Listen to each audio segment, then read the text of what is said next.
Si chiama Ponte di Vidor, ma la competenza territoriale insieme a Pederobba è del comune di Valdobbiadene. Negli ultimi giorni tante sono state le discussioni, i pareri a volte anche contrastanti sul Ponte di Vidor alla luce dei tragici fatti del Ponte Morandi a Genova. Qual è la situazione dal punto di vista di Valdobbiadene? È chiaro che tragedie come quelle accadute a Genova col Ponte Morandi riscuotono le sensibilità di tutti e portano al centro dell'attenzione anche le circostanze più vicine a noi. La situazione del ponte di Vidor, diciamo che come qualsiasi opera strutturale, qualsiasi infrastruttura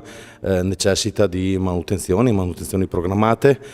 frequenti, necessarie per la corretta appunto gestione dell'infrastruttura e la sua durabilità nel tempo. L'attuale ponte di Vidor ha certamente bisogno di manutenzione strutturale, soprattutto ha bisogno di una serie di interventi per migliorarne la fruibilità, ma la mia opinione probabilmente non piacerà a tutti, è che per quanto si intervenga nella manutenzione necessaria a questo ponte come già viene fatto, in realtà il flusso di traffico attuale per intensità, quantità e dimensioni fa sì che il ponte di Vidor non sia certamente adeguato, ma è necessario anche un nuovo ponte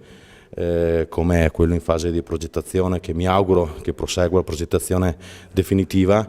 un ponte che sia adeguato a appunto le dimensioni e ai flussi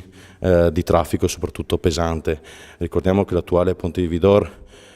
può arrivare fino a 23.000 veicoli al giorno, dei quali circa 5.000 carichi pesanti. Noi avevamo completato le nostre osservazioni fatte a suo tempo proponendo una soluzione anche allo snodo diciamo, attorno all'Olympos, zona Zecchei, con una realizzazione di una nuova rampa di salita per chi proviene da Bigolino per immettersi nell'SP28,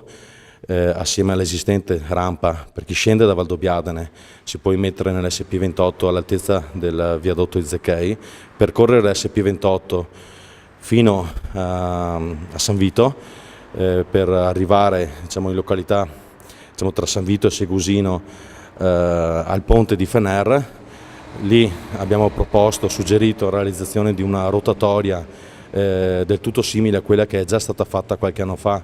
a Fener, proprio all'altezza del ponte di Fener. Questo per far sì che una parte del traffico pesante possa essere deviato verso il ponte di Fener e immettersi in Feltrina scaricando l'abitato di Bigolino,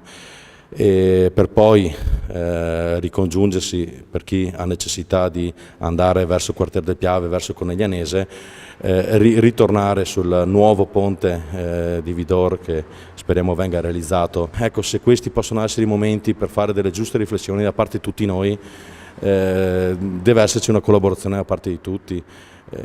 Allungare i percorsi di traffico pesante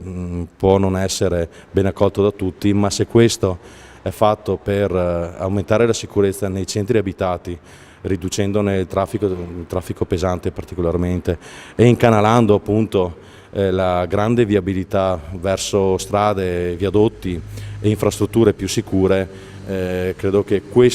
a questo debba essere ricondotto il ragionamento in questi giorni, non certo nel cercare colpevoli o cercare le cause di un qualcosa che siamo ancora in tempo per riflettere, per studiare a tavolino tutti assieme.